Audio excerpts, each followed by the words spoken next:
గత పాలకుల విధ్వంసానికి అరాచకానికి చెలో ఆత్మకూరు ఘటనే నిదర్శనమని కేంద్ర మంత్రి రామ్మోహన్ నాయుడు అన్నారు. అందుకే ప్రజలు కూటమికి 94% స్ట్రైక్ రేటుతో చారిత్రక తీర్పు ఇచ్చారని తెలిపారు. కేంద్రంలో రాష్ట్రంలో డబుల్ ఇంజన్ సర్కారు ఉండడం మన అదృష్టమని, దీని ద్వారా రాష్ట్రానికి భారీగా నిధులు తీసుకురాగలమని చెప్పారు. గత పాలకులు రాష్ట్ర జీవనాడి అయిన పోలవరాన్ని నాశనం చేశారని, కానీ ఇప్పుడు కేంద్ర సహకారంతో 2027 నాటికి ప్రాజెక్టును పూర్తి చేస్తామని హామీ ఇచ్చారు. 22 మంది ఎంపీలు ఉండి కూడా Jagan Reddy railway zone, Vizag steel plant గురించి ఏనాడు నోరు మెదపలేదని విమర్శించారు. సీఎం చంద్రబాబు మార్గనిర్దేశంలో విజన్ 2047 లక్ష్యంగా రాష్ట్రాన్ని దేశంలోనే నెంబర్ 1 గా నిలపడానికి ప్రతి ఒక్కరూ కృషి చేయాలని పిలుపునిచ్చారు. ఎన్నో సంవత్సరాల నుంచి రాష్ట్ర విభజన జరిగిన తర్వాత అన్యాయం అయిపోయాం. ఎన్నో కార్యక్రమాలకి మనకి పరిష్కారం దొరకట్లేదు. కొన్ని కార్యక్రమాలు అయితే అసలు ఈ జీవిత కాలంలో జరగవేమో అని అనుకున్నటువంటి కార్యక్రమాలకి కూడా ఒకే ఒక్క సంవత్సరంలో పెద్ద పెద్ద కార్యక్రమాలకి కూడా ఈరోజు పరిష్కారం చూపించామనంటే దానికి కారణం కూటమి ప్రభుత్వానికి, ఆంధ్రప్రదేశ్ రాష్ట్రం మీద ఉన్నటువంటి చిత్తశుద్ధి, అలాగే మన నాయకుడు చంద్రబాబు నాయుడు గారికి మన రాష్ట్రం మీద ఉన్నటువంటి కమిట్మెంట్ అందు కూడా తెలియజేస్తున్నాను. 10 సంవత్సరాలు నేను పార్లమెంటు సభ్యుడిగా ఉంటే ఏ సెషన్స్ వచ్చినా, బడ్జెట్ వచ్చినా, వింటర్ వచ్చినా, లేకపోతే మాన్సూన్ సెషన్ వచ్చినా, పార్లమెంటు సెషన్స్ మొదలయ్యాలంటే ఈ ఇష్యూస్ అన్నీ కూడా నేను రాసుకునేవాడిని. ఒక్కసారైనా సరే దాని గురించి ప్రస్తావించాలి. రైల్వే జోన్ గురించి, వైజాగ్ స్టీల్ ప్లాంట్ గురించి, క్యాపిటల్ గురించి, బైఫర్కేషన్ తాలూకా ఇష్యూస్ గురించి మాట్లాడాలని గత 10 సంవత్సరాలుగా ఈ ఇష్యూస్ అన్నీ కూడా ఎలైవ్గా ఉంచామనంటే దానికి కారణం మన తెలుగుదేశం పార్టీ అనేది కూడా ఈ సభాముఖంగా తెలియజేసుకుంటున్నాను. గత వైసీపీ పాలకులు ప్రజాసేవను విస్మరించి రాష్ట్రాన్ని అప్పుల ఊబిలోకి నెట్టారని ఆర్థిక మంత్రి పయ్యావుల కేశవ్ విమర్శించారు. కేంద్ర నిధులను దారి మళ్లించగా తాము అధికారంలోకి వచ్చాక 14,479 కోట్లు చెల్లించి 75 పథకాలను పునః ప్రారంభించామని వివరించారు. గత వైసీపీ పాలకులు ప్రజాసేవను విస్మరించి రాష్ట్రాన్ని అప్పుల ఊబులోకి నెట్టారని ఆర్థిక మంత్రి పయ్యావుల కేశవ్ తీవ్రంగా విమర్శించారు. చంద్రబాబు వంటి సమర్థుడు ముఖ్యమంత్రిగా ఉండటం వల్లే 6 నెలల్లోనే ఆర్థిక వ్యవస్థ గాడిన పడుతోందన్నారు.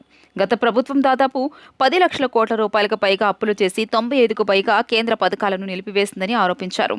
కేంద్ర నిధులను దారి మళ్లించగా తాము అధికారంలోకి వచ్చాక 14,479 కోట్ల రూపాయలు చెల్లించి 75 పథకాలను పునః ప్రారంభించామని వివరించారు. ఉద్యోగుల బకాయిలు 10,925 కోట్ల రూపాయలు, వర్క్ బిల్లులు 14,810 కోట్ల రూపాయలు చెల్లించామని తెలియజేశారు. జగన్ రెడ్డి హయాంలో ధాన్యం రైతులకు డబ్బులు ఎగ్గొడితే తాము 48 గంటల్లోనే రైతుల ఖాతాలో జమ చేస్తున్నామని చెప్పారు. Mega DSC, land titling act రద్దు, అన్న క్యాంటీన్ల పునరుద్ధరణ వంటి హామీలను నిలబెట్టుకున్నామని గుర్తు చేశారు. సరిగ్గా సంవత్సరం క్రితం మనం ప్రభుత్వాన్ని ఏర్పాటు చేసినటువంటి రోజున మనం ప్రజలకు ఇచ్చినటువంటి వాగ్దానాల్ని నిలబెట్టుకోవాలి అన్నటువంటి ఒక కమిట్మెంట్ తోటి ఈ ప్రయాణాన్ని కొనసాగిస్తే ఇవాళ గాడిన పెట్టేటువంటి ప్రయత్నం చేశాం. ఒకవైపు ఈ కూటమి ప్రభుత్వం వల్లనే ఈ రాష్ట్రం గాడిన నిలబడింది అనేటువంటిది రాష్ట్ర ప్రజానీకానికి మనం వివరించాల్సినటువంటి అవసరం వచ్చింది. జగన్మోహన్ రెడ్డి గారు అధికారంలోకి వచ్చినటువంటి మొదటి సంవత్సరంలో ఆయన పెంచినటువంటి పెన్షన్ 250 రూపాయలు, మనం పెంచింది 1000 రూపాయలు. సంవత్సరానికి 34,000 కోట్ల రూపాయలని మనం ఖర్చు పెడుతున్నాం. మరి అట్లనే తల్లికి వందనం పేరుతో మనం మొన్ననే రిలీజ్ చేశాం. గత ప్రభుత్వం 42 లక్షల మందికి ఇస్తే మనం ఇవాళ 67 లక్షల మందికి ఇస్తున్నాం. ఇవాళ సంక్షేమం డబుల్ చేయబడింది ప్రభుత్వంలో అనేటువంటిది మనం ప్రజలకు వివరించాల్సినటువంటి పరిస్థితి వచ్చింది. ఆయన మెగా డిఎస్సిని పాదయాత్రలో ప్రామిస్ చేస్తే 5 ఏళ్లలో డిఎస్సి గురించి మాట్లాడలేదు. అదే యువగళం పాదయాత్రలో లోకేష్ గారు డిఎస్సిని ప్రామిస్ చేస్తే మొదటి సంతకాన్ని పెట్టి ఇవాళ ఎగ్జామ్స్ చేస్తున్నటువంటి ఘనత కూడా ఈ ప్రభుత్వానికి దక్కింది అనేటువంటిది సందర్భంగా గుర్తు చేస్తున్నాం. దీపం పథకం కింద ఇప్పటికే 1 కోటి సిలిండర్ల పైన డెలివరీ చేయబడ్డాయి. ల్యాండ్ టైటిలింగ్ యాక్ట్ రద్దు చేశాం. అధికారంలోకి రాగానే గుంతలు ఎక్కువ, రోడ్లు తక్కువ ఉన్నటువంటి పరిస్థితుల్ని చూసి రోడ్లని పూర్తిగా గుంతలు లేని రహదారులుగా మార్చుకునేటువంటి ప్రయత్నం. ప్రభుత్వం ప్రజలకు చేస్తున్న మేలును ప్రతి నాయకుడు, కార్యకర్త ఇంటింటికి వెళ్లి వివరించాలని కేంద్ర మంత్రి పెమ్మసాని చంద్రశేఖర్ సూచించారు. అదే సమయంలో ప్రజల సమస్యలను తెలుసుకుని వాటి పరిష్కారానికి కృషి చేయాలన్నారు. 20 లక్షల ఉద్యోగాల కల్పనే లక్ష్యంగా ప్రభుత్వం పనిచేస్తోందని, ఇందుకు కంపెనీలు రావాలంటే ప్రభుత్వంపై నమ్మకం కలగాలని తెలిపారు. ప్రతి నాయకుడు తమ ప్రాంతంలో కంపెనీల ఏర్పాటుకు చొరవ చూపి ఉద్యోగ కల్పనకు సహకరించాలని కోరారు. స్కూళ్లు, హాస్టళ్లు, ఆసుపత్రులను తరచూ సందర్శిస్తూ ప్రజల మన్ననలు పొందితే టీడీపీకి ఎప్పటికీ ఓటమి ఉండదని ధీమా వ్యక్తం చేశారు. రాజకీయాల్లోకి వచ్చింది ఫిబ్రవరి 2024. వచ్చిన వెంటనే నేను చాలామందికి తెలియకపోవచ్చు అప్పుడు, అయితే మొట్టమొదటిగా నన్ను భుజాన వేసుకొని ప్రజల్లోకి తీసుకువెళ్ళినటువంటిది తెలుగుదేశం పార్టీకి పటిష్టంగా ఉన్నటువంటి కార్యకర్తల బలం. వాళ్ళు ఉన్నారు కాబట్టే అంత ఫాస్ట్గా వెళ్ళగలిగాం. ఇది ఫండమెంటల్ ఆస్పెక్ట్. దీన్ని ఎప్పుడు కూడా ఎవ్వరు ఏ నాయకులైనా కూడా మర్చిపోకూడదు. అదేవిధంగా మన కార్యకర్తలు ఉన్నారు. కార్యకర్తలకు ఎంతోమందికి ఈ రోజున చీఫ్ మినిస్టర్ రిలీఫ్ ఫండ్ ఇస్తూ ఉన్నాం. ఎక్కడ ఏ స్టేట్లో కానీ ఎక్కడా లేదు ఇది ఇంత అద్భుతమైనది. నేనే ఎన్నో చెక్కులు ఇచ్చాను. అదేవిధంగా ఇసుక భవన కార్మికులు ఒకప్పుడు ఘోరంగా ఉండేది. భవన కార్మిక ఉద్యోగ వాళ్ళకి జాబ్ లేక ఈరోజు ఇసుక పాలసీ అంతా మనం జీరో చేసాం. అలాంటి వారి దగ్గరికి వెళ్ళినప్పుడు అవి చెప్పగలగాలి. రాష్ట్రంలో ఏడాదిగా ముఖ్యమంత్రి చంద్రబాబు నాయకత్వంలో ఇంటింటికి సంక్షేమం అందితే వైసీపీ పాలనలో ఇంటింటికి మోసం జరిగిందని విజయవాడ ఎంపీ కేశినేని శివనాథ్ అన్నారు. ఎన్డీఏ కూటమి పాలనలో ప్రజలకు సంక్షేమం అందించడంతో పాటు రాష్ట్రాభివృద్ధి కూడా జరుగుతుందని తెలిపారు. రాష్ట్రం లోటు బడ్జెట్లో ఉన్న సంక్షేమం అభివృద్ధి విషయంలో ఎక్కడా రాజీ పడకుండా రాష్ట్రాన్ని ముందుకు తీసుకువెళుతున్న ముఖ్యమంత్రి చంద్రబాబు నాయుడు కృషిని అమలు చేస్తున్న పథకాలను ప్రజలకు ఇంటింటికి తెలుగుదేశం కార్యక్రమంలో వివరించాలన్నారు. పశ్చిమ నియోజకవర్గంలోని వెస్ట్ రైల్వే గేట్ దగ్గర గల షాజహూర్ ముసాఫిర్ ఖానాలో తెలుగుదేశం పార్టీ పశ్చిమ నియోజకవర్గ విస్తృత స్థాయి సమావేశం జరిగింది. ఈ సమావేశానికి ముఖ్య అతిథిగా హాజరైన ఎంపీ కేశినేని శివనాథ్ తెలుగుదేశం నాయకులు, కార్యకర్తలు, బూత్, యూనిట్, క్లస్టర్ ఇన్ఛార్జీలకు, డివిజన్ అధ్యక్షులకు సుపరిపాలనలో తొలి అడుగు ఇంటింటికి తెలుగుదేశం కార్యక్రమంపై దిశానిర్దేశం చేశారు. ముందుగా ఎన్టీఆర్ విగ్రహానికి పూలమాల వేసి నివాళులు అర్పించి సమావేశాన్ని ప్రారంభించారు. అనంతరం ఎంపీ కేశినేని శివనాథ్ మాట్లాడుతూ ముఖ్యమంత్రి చంద్రబాబు నాయుడు రాష్ట్ర వ్యాప్తంగా అన్ని నియోజకవర్గాల్లో విస్తృత స్థాయి సమావేశాలు నిర్వహించామని ఆదేశించారని, రాష్ట్రంలోనే ముందుగా పశ్చిమ నియోజకవర్గంలో విస్తృత స్థాయి సమావేశం నిర్వహించడం ఆనందంగా ఉందన్నారు. సూపర్ 6లో చెప్పిన విధంగా 1000 రూపాయలు పెంచి పెన్షన్ ఇస్తున్నాము. అన్న క్యాంటీన్లు ప్రారంభించాము. మహిళలకు ఉచిత గ్యాస్ సిలిండర్లు అందించాము. తల్లికి వందనం పథకం కింద ఇంట్లో ఎంతమంది చదువుకుంటే అంతమందికి 15,000 రూపాయలు ఇవ్వటం జరిగిందన్నారు. ఆగస్టు 15వ తేదీ నుంచి మహిళలకు ఉచిత బస్సు ప్రయాణం అమలు చేయబోతున్నారని, ఆటో డ్రైవర్లకు ఎలాంటి ఇబ్బంది కలగకుండా ఉండేందుకు ఆగస్టు 14వ తేదీ 15,000 రూపాయలు బ్యాంక్ అకౌంట్స్లో వేయనున్నారని తెలియజేశారు. పాఠశాలలు తెరిచే సమయానికి తల్లికి వందనం కింద 15,000 ఇవ్వటంతో విద్యార్థుల తల్లిదండ్రులు ఆనందంగా ఉన్నారని తెలిపారు. నిరుద్యోగ భృతి కూడా నిరుద్యోగులకు అందించేందుకు డేటా సేకరణ పూర్తి అయిందని, మరో 3 నెలల్లో నిరుద్యోగ భృతి అందిస్తారన్నారు.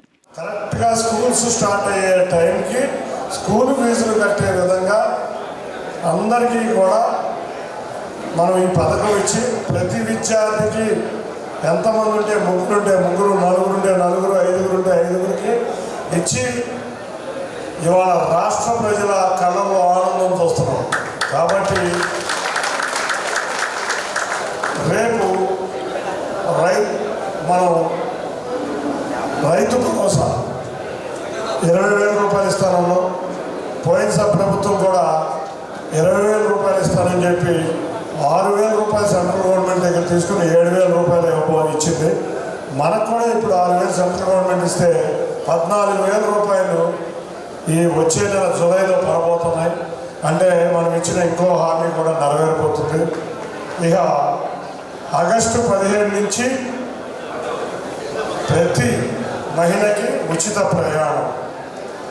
ఈ ఉచిత ప్రయాణం స్టార్ట్ అయ్యే టైంలోనే గౌరవ ముఖ్యమంత్రి గారు ఇంకోటి కూడా చెప్పారు, ఈ ఉచిత ప్రయాణం వల్ల కొంత ఆటో వాళ్ళు ఇబ్బంది పడతారు కాబట్టి వాళ్ళకి 15,000 వేసి 14వ తారీఖు 15వ తారీఖు మహిళలకి ఉచిత బస్సు ప్రయాణం మొదలు పెట్టబోతున్నాం. టీడీపీ రాష్ట్ర అధికార ప్రతినిధి నాగుల్ మీరా అధ్యక్షతన వహించిన ఈ సమావేశంలో మాజీ ఎమ్మెల్సీ బుద్దా వెంకన్న, పశ్చిమ నియోజకవర్గ అబ్జర్వర్ చిట్టాబత్తుని శ్రీనివాసరావు, రాష్ట్ర కార్యనిర్వాహక కార్యదర్శి ఎంఎస్ బేగ్, రాష్ట్ర మైనార్టీ సెల్ ప్రధాన కార్యదర్శి ఫతివుల్లా, తెలుగు మహిళా రాష్ట్ర ఉపాధ్యక్షురాలు షేక్ ఆషా, టీడీపీ రాష్ట్ర అధికార ప్రతినిధి సయ్యద్ రఫీ, జిల్లా వాణిజ్య విభాగ అధ్యక్షుడు సోలంకి రాజు, విజయవాడ పార్లమెంట్ నియోజకవర్గ కార్యదర్శి కొట్టేటి హనుమంతరావు తదితరులు పాల్గొని ప్రసంగించారు. దాదాపు 15,000 కోట్లు లోటు బడ్జెట్లో ఉన్నటువంటి రాష్ట్రానికి చెప్తే ఈ రాష్ట్రాన్ని సున్నా చేశారు. అలాగే ఆంధ్రప్రదేశ్కి రాజధాని లేనటువంటి రాష్ట్రాన్ని చేసినటువంటి అనేక సంక్షేమ కార్యక్రమాలు చేపట్టినటువంటి ఘనత చంద్రబాబు నాయుడు గారు.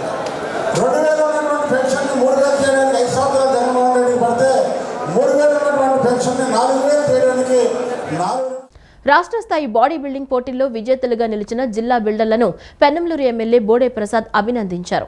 ఇటీవల కావలిలో జరిగిన సింహపురి మిస్టర్ ఆంధ్ర రాష్ట్ర స్థాయి బాడీ బిల్డింగ్ పోటీలో ఎం దినేష్ స్పోర్ట్స్ ఫిజిక్లో పసిడి, బాడీ బిల్డింగ్లో వి సూర్యదేవర వరప్రసాద్ కాంస్యం, ఏ నాగా అభినవ్ కాంస్యం సొంతం చేసుకున్నారు. ఆదివారం కానూరులోని అశోక్ జిమ్లో నిర్వహించిన కార్యక్రమంలో ఎమ్మెల్యే హాజరై పథకాలు, ధృవపత్రాలు అందజేసి క్రీడాకారులను అభినందించారు. వైఎస్ హాస్పిటల్ డాక్టర్ వెల్లినేని పవన్, యువజన సర్వీసుల శాఖ అధికారి V Raghuram, golden fitness MD Ch Raju, జిల్లా సంఘం అధ్యక్షుడు బి మనోహర్, ప్రధాన కార్యదర్శి తాళ్లూరి అశోక్ తదితరులు వారిని అభినందించారు. సమాజంలోని ప్రస్తుత పరిస్థితుల్లో మన సమాజానికి మహాకవి శ్రీశ్రీ అవసరం ఉందని విశ్రాంత ఐఏఎస్ అధికారి ఇంతియాజ్ అహ్మద్ అన్నారు. తెలుగు సాహిత్యంలో మహాప్రస్థానం కవితా సంపుటి పెను సంచలనం కలిగించిందని చెప్పారు. జీఆర్కే పోలవరపు సాహితీ సమితి శ్రీశ్రీ సాహిత్య నిధి ఆధ్వర్యంలో న్యాయవాది వేములపాటి పట్టాభికి ఆత్మీయ సత్కారం, శ్రీశ్రీ మహాప్రస్థానం గ్రంథాల బహూకరణ కార్యక్రమాన్ని ఆదివారం విజయవాడ బుక్ ఫెస్టివల్ సొసైటీ కార్యాలయంలో వేములపాటి అనంతరామయ్య కళావేదిక మీద నిర్వహించారు.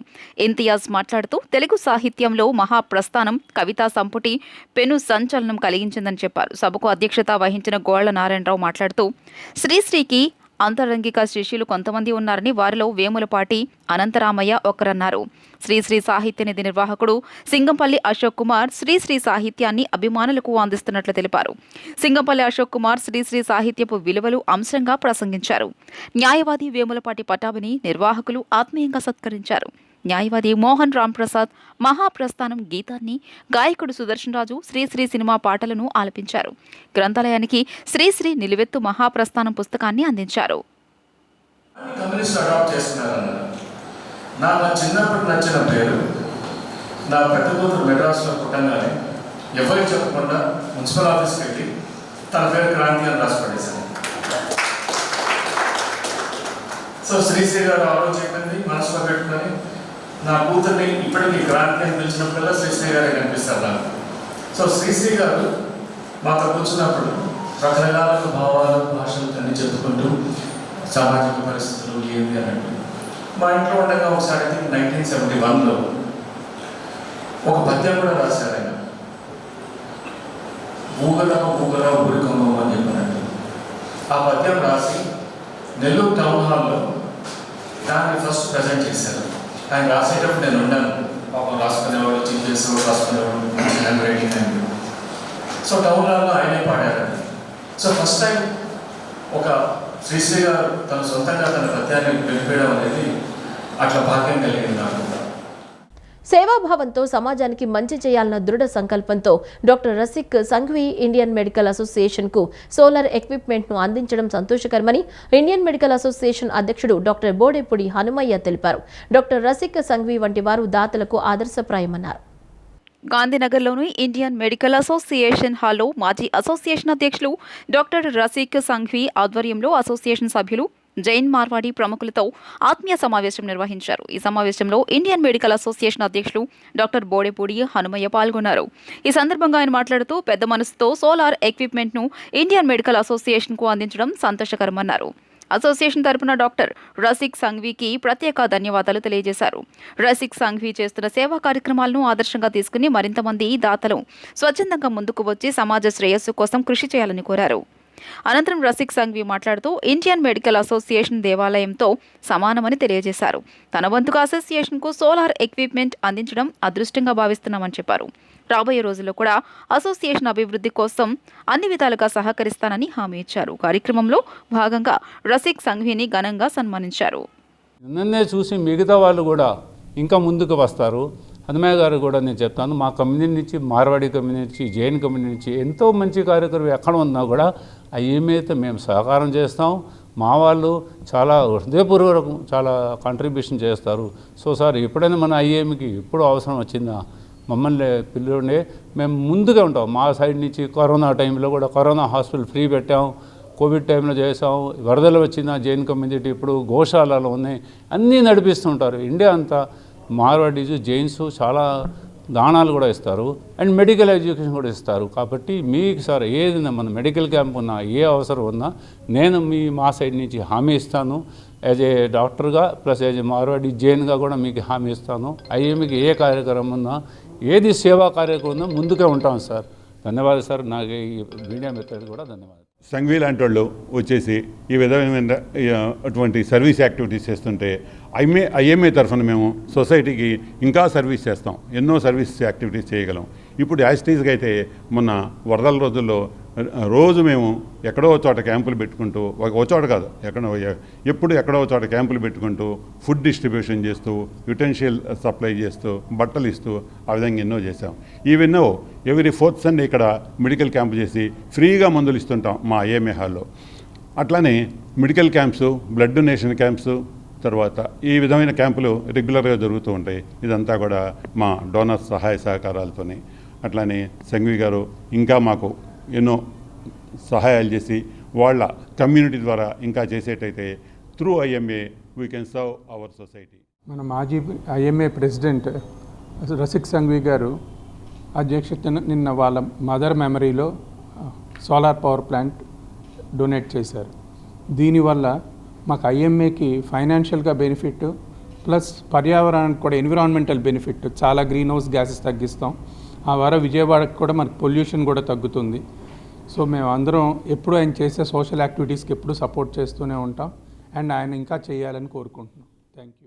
ఆంధ్రప్రదేశ్ పర్యాటకంగా అభివృద్ధి చెందుతుందని, ప్రభుత్వం నిర్వహించే కార్యక్రమాలను స్థానిక ఈవెంట్ మేనేజ్మెంట్కు ఇవ్వాలని Andhra Pradesh chamber of events industry రాష్ట్ర కార్యదర్శి రవికుమార్ కోరారు.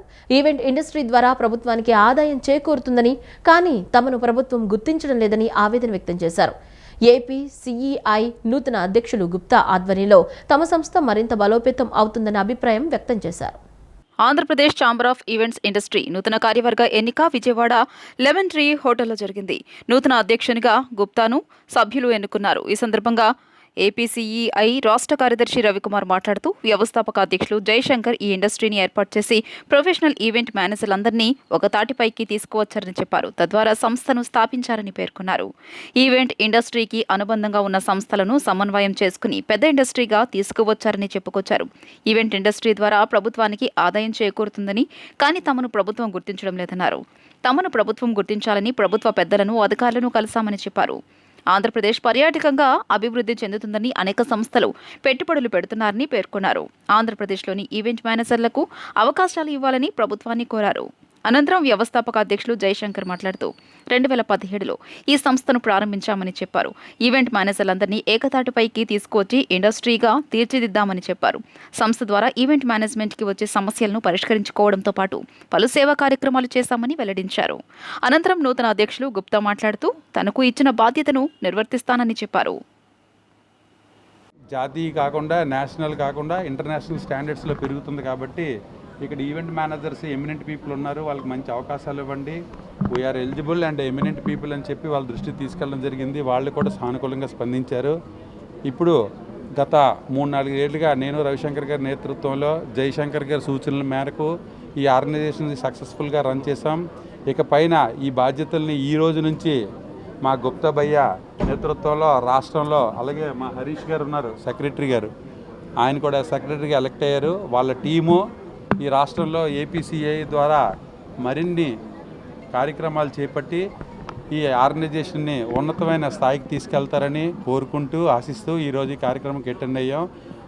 ఇక్కడికి విచ్చేసిన ప్రతి ఒక్కరికి కూడా పేరు పేరున ధన్యవాదాలు. ఏపీసీఐ ఇండస్ట్రీకి మా గుప్తా గారు ప్రెసిడెంట్గా ఎన్నికవడం, మరి ఆయన నేతృత్వంలో ఇక్కడి నుంచి ఆంధ్రప్రదేశ్లో ఉన్నటువంటి అన్ని ఈవెంట్స్ కూడా, మరి ప్రభుత్వ ఈవెంట్స్ కూడా మరి ఎక్కడెక్కడి నుంచో పిలిపించుకుంటున్నారు గవర్నమెంట్. అట్లా కాకుండా తన నేతృత్వంలో ఇక్కడ ఆంధ్రప్రదేశ్లో మరి జిఎస్టీ మేము కట్టుకుంటూ ఎక్కడికో పోతున్న డబ్బు, అలా కాకుండా మన రాష్ట్రంలో మేము వర్క్ చేసి మన రాష్ట్రంలోనే మనకే ఆ వర్క్స్ వచ్చేటట్టుగా కూడా చూడాలని చెప్పి కోరుకుంటున్నాను. నేను ఆంధ్రప్రదేశ్ క్యాటరర్స్ అసోసియేషన్ ప్రెసిడెంట్, నా పేరు Varadarajulu. Event industry and catering రెండు కూడా ఒక కార్యక్రమానికి ఇద్దరు ఉన్నప్పుడే అది సక్సెస్ అవుద్ది. కాబట్టి కలిసి నడుస్తామని డిసెంబర్ 13, 2017 ఈ Andhra Pradesh chamber of events industry start చేయడం జరిగింది. అక్కడి నుంచి చాలా సేవా కార్యక్రమాలు, ఈవెంట్ ఇండస్ట్రీకి సంబంధించిన అనేక వచ్చిన ప్రాబ్లమ్స్ని సార్ట్అవుట్ చేసుకుంటా చాలా వరకు బయట ఇతరత్ర సేవా కార్యక్రమాలన్నింటి కూడా చేసుకుంటా ఇప్పటివరకు ముందుకు వెళ్తున్నాం. ఇప్పుడు నూతన కార్యవర్గం 3వ కార్యవర్గం ఈరోజు గుప్తా ఆధ్వర్యంలో గుప్తా యాజ్ ఏ ప్రెసిడెంట్గా ఎలక్ట్ అవ్వడం జరిగింది. So all the best Gupta and team. భగవంతుడు ధర్మ సంరక్షణ భక్తుల రక్షణ అంతరార్థంగా అవతారాలు దాల్చినట్లు ఇస్కాన్ విజయవాడ మందిర అధ్యక్షుడు చక్రధారి దాస్ అన్నారు. విజయవాడ ఇస్కాన్ మందిరం ఆధ్వర్యంలో నగరంలో 3 రోజుల పాటు నిర్వహించిన రథమేళా ఘనంగా ముగిసింది. ఆదివారం సుదర్శన నరసింహ మహాయజ్ఞాన్ని నిర్వహించారు. వివిధ దేశాల నుంచి వచ్చిన పాశ్చాత్య దేశ ఇస్కాన్ భక్త బృందం రాక్ బాండ్చే హరినామ సంకీర్తనలు భక్తులను ఆధ్యాత్మిక ఆనంద డోలికల్లో తేలియాడేలా చేశాయి. విజయవాడ ఇస్కాన్ మందిరం ఆధ్వర్యంలో నగరంలో 3 రోజుల పాటు నిర్వహించిన రథమేళా ఘనంగా ముగిసింది. ఆదివారం రథయాత్ర మేళా 3 రోజు వేడుకలో భాగంగా ప్రజల సంక్షేమాన్ని కాంక్షిస్తూ సుదర్శన నరసింహ మహాయజ్ఞాన్ని నిర్వహించారు. భగవంతుడు తన భక్తులను రక్షించడానికి సుదర్శన భగవానుని నియమించడం జరిగిందని ఇస్కాన్ విజయవాడ మందిర అధ్యక్షుడు చక్రధరి దాస్ తెలియజేశారు. భక్తుల రక్షణ అంటే మనకు గుర్తొచ్చే అవతారం శ్రీ నరసింహస్వామి అని. కేవలం ఒక భక్తుడిని రక్షించడం కోసం విష్ణుమూర్తి నరసింహస్వామి అవతారం దాల్చాడన్నారు. నగరంలోని లక్షల ప్రజల రక్షణార్థం వారి సంక్షేమాన్ని కోరుతూ శ్రీ సుదర్శన నరసింహ మహాయజ్ఞాన్ని నిర్వహించామన్నారు. భరతనాట్య కళాకారులచే నృత్య ప్రదర్శనలు నిర్వహించారు. వివిధ దేశాల నుండి వచ్చిన పాశ్చాత్య దేశ ఇస్కాన్ భక్త బృందం రాక్ బాండ్చే హరినామ సంకీర్తనలు భక్తులను ఆధ్యాత్మిక ఆనంద డోలికల్లో తేలియాడేలా చేశాయి. దుష్ట శిక్షణ శిష్ట రక్షణ ప్రజాస్వామ్య పరిరక్షణ ధర్మ సంస్థాపన దైవ ప్రసన్నతే ధ్యేయంగా సాగిన సమరంలో హజరత్ ఇమామే హుస్సేన్ ఆయన పరివారం వీరమరణం పొందారని మిర్జా జహీర్ అబ్బాస్ తెలిపారు. ఆయన ఏ లక్ష్యం కోసం ప్రాణాలను సైతం లెక్క చేయకుండా పోరాడి అమరుడయ్యారో మనం దాని నుంచి ప్రేరణ పొందాలన్నారు. హజరత్ ఇమామే హుస్సేన్ వారి కుటుంబం త్యాగాన్ని స్మరించుకుంటూ వారికి శ్రద్ధాంజలి ఘటిస్తూ మొహరం జరుపుకుంటున్నామని అన్నారు. మొహరంను పురస్కరించుకుని విజయవాడ గాంధీనగర్ సాంబమూర్తి రోడ్లోని మస్జిద్ ఏ హుస్సేన్ ఆధ్వర్యంలో పేర్ల ఊరేగింపు కార్యక్రమాన్ని నిర్వహించారు. ముస్లిం సోదరులు నల్ల వస్త్రాలు ధరించి హజ్రత్ ఇమామే హుస్సేన్ త్యాగాలను స్మరించుకుంటూ చేతితో ఛాతీపై కొట్టుకుంటూ గీతాలను ఆలపించారు. ఈ సందర్భంగా మిర్జా జహీర్ అబ్బాస్ మాట్లాడుతూ అల్లా అంతిమ దైవ ప్రవక్త మనవడు ఇమాం హుస్సేన్ తమ సోదరుడు ఇమాం హుస్సేన్ తరువాత అల్లా తరపున నియమించబడిన నాయకుడని అన్నారు. దైవ ప్రవక్త నిజమైన అధికారి అని పేర్కొన్నారు. ఇస్లాం చరిత్రానుసారం యజీద్ ఒక అపకారి, తాగుబోతు, దుర్మార్గుడు, దుష్టుడని, నిర్దేశులను చంపిన ఘాతకుడని చెప్పారు. సిరియాకు అధిపతిగా ఉన్న యజీద్ తనను నాయకుడిగా అంగీకరించమని ఇమాం హుస్సేన్ను బెదిరించి భయపెట్టాడని అన్నారు. యజీద్ నాయకత్వం మానవాళి నాశనానికి కారణమని తెలిసి అతని నాయకత్వాన్ని ఇమాం హుస్సేన్ అంగీకరించలేదన్నారు. అందుకని యజీద్ సైన్యం హిజ్రీ 61వ సంవత్సరంలో మొహరం నెల 10వ తేదీన కర్బలా భూమిపై ఇమాం హుస్సేన్ని, వారి ప్రాణ స్నేహితులు, అన్నదమ్ములు, కుమారులు, 6 నెలల పసిబిడ్డను 3 రోజుల పాటు అన్న పానీయాలకు దూరంగా ఉంచి మహిళల డేరాలను కాల్చి అన్యాయంగా అతి కిరాతకంగా చంపారన్నారు. అనారోగ్యంతో ఉన్న ఇమాం హుస్సేన్ కుమారుణ్ణి కాళ్లు చేతులకు సంకెళ్లు వేసి ముళ్ల కిరీటాలు పెట్టి హింసించారని, నిస్సహాయాలుగా ఉన్న కుటుంబ సభ్యులను ఒక పట్టణం నుంచి మరొక పట్టణానికి తిప్పుతూ అవమానపరిచారని చెప్పారు. మనసును కలిచివేసే ఈ సంఘటనను స్మరిస్తూ యావత్ ప్రపంచానికి సత్యాసత్యాలు మధ్య భేదాలను తెలియజేసేందుకు ఇస్లాం కోసం ప్రాణాలను ఆనందంగా త్యాగం చేసిన వారు ఎవరో తెలియజేయాలని ప్రతి సంవత్సరం శ్రద్ధాంజలి ఘటించడం జరుగుతోందన్నారు. ఇమాం హుసైన్ యొక్క కుమారుణ్ణి కాళ్ళు చేతులలో సంకెళ్ళు, మెడలో ముళ్ళ కంఠ హారం వేసి మిక్కిలి క్షోభతో నిస్సహాయులుగా మిగిలి ఉన్న దైవ ప్రవక్త కుటుంబ స్త్రీలను మరియు చిన్న పిల్లలను బంధించి అవమానించడానికై ఒక పట్టణం నుండి మరో పట్టణానికి వారిని పరిచయిస్తూ త్రిప్పారు. మనసుని కలిచివేసే ఈ సంఘటనని స్మరిస్తూ యావత్ ప్రపంచానికి సత్యాసత్యాల మధ్య భేదాన్ని తెలియపరుచుటకు ఇస్లాం కోసం ప్రాణాలను ఆనందంగా త్యాగం చేసేవారెవరో మరియు పైకి ఇస్లాం దుస్తులు ధరించి ఇస్లాం ఆదేశాలను వ్యతిరేకించే వారెవరో తెలియాలని ఇలా ప్రతి సంవత్సరం శ్రద్ధాంజలి ఘటించడానికి ముఖ్య కారణం. లబ్బైక్ yeah Hussain, లబ్బైక్ yeah Hussain, లబ్బైక్ yeah Hussain, హైహాత్ మిన్నజిల్లా, హైహాత్ మిన్నజిల్లా, హైహాత్ మిన్నజిల్లా. ఈ వార్తలు ఇంతటితో సమాప్తం. నమస్కారం.